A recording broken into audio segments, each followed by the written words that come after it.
If you can't be stronger than the enemy, surprise him. Unconventional solutions are often the most efficient, especially in a war with no holds barred. Today, you'll see the most original armies and units in the world. 15 meters. Is it much or little? If you cover them on a perfectly smooth track and cool sneakers, it's nothing. To cover them on your hands is a little bit more difficult, but if you do weightlifting exercises and practice gymnastics, you can cope with it. But imagine this road covered with sharp stones and coral splinters, and you have to not just walk on it, but crawl over it on your belly without using your arms.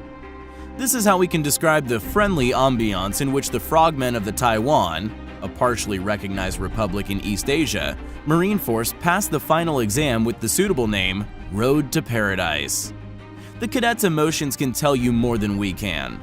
At the end, they are rewarded with hugs of their relatives, the status of a full-fledged Marine, and certainly the feeling of pride.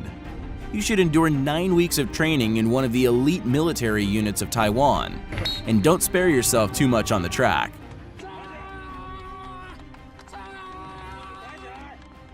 Among millions of people who participated in World War II, 1,100 persons have figured in history as the Ghost Army. A specific army was created on the initiative of the U.S. Armed Forces. 8 days after the Allied countries had created the Western Front in 1944, the soldiers of the Ghost Army executed their first operation. Their main advantages were quick-wittedness and acting skills, but not combat skills. It may be called the first warfare trolling ever seen, and they were very efficient at that. A designer, a photographer, an editor, and other representatives of arts professions were deceiving the Third Reich soldiers for months with the help of 17 inflatable tanks, trucks, and artillery cannons. Those props were needed to misinform the German army about the Allied troops' position and operations. You may think that making an inflatable tank is the same as to pump up a children's trampoline, but it's nothing like that. The models were based on a framework of pipes in which air was delivered by a compressor. The challenge was to create a lifelike but understandably imperfect camouflage. It was important to bring other senses into play. For instance, creating a real sound ambiance the soldiers had recorded in a training camp. The sounds of shots and movements of war machines. The soldiers did not limit themselves to the inflated properties.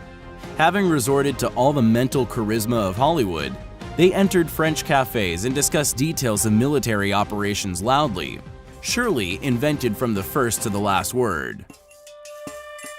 The commands right turn and left turn are known from school days. But why limit yourself during a march when you can sing in your mother tongue? Make gestures with your hands and shake your thighs.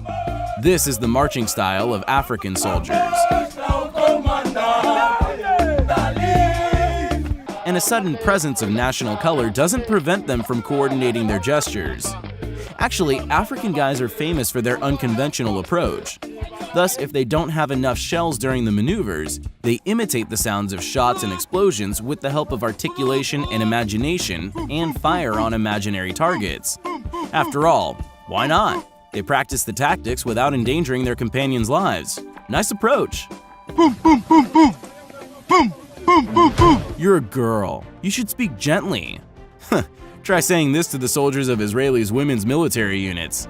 At the same time, try expressing your view on gentle character, charm, or cookery, just to see what disciplinary punishment they will apply to you. Let's start with the fact that in Israel, all girls are liable for call-up on an equal footing with men. The only difference is that most of Israeli girls serve in non-battle units. There are exceptions, such as the Caracal Battalion. 2/3 of the battalion are girls, and the minority of men should make efforts to win respect. The main task of the battalion is not maneuvers, but real defense of the Israeli southern border, looking to terrorists, illegal migrants, and smugglers. So here you have winds of the desert, hard physical exercises, military workmanship, and taking discretionary decisions. To be ready to defend your country, you don't need to gather troops of hundreds and thousands of men. For example, the army of San Marino counts just 80 soldiers. However, nobody could ever deprive the country of its independence. Of course, the highest level leaders, geographic inaccessibility, and strength of mind are important. Today, the San Marino Army takes on the role of the police rather than the army and defends the order in the country. The National Guard, armed with swords, established in the 18th century, protects the members of the parliament, whereas the gendarmerie maintains the civil order. Military service in the small republic is not compulsory today, but volunteers are always welcome. Despite the fact that all the mentioned armies are not conventional, we would like to deal with none of them. Don't miss our new releases. Bye-bye!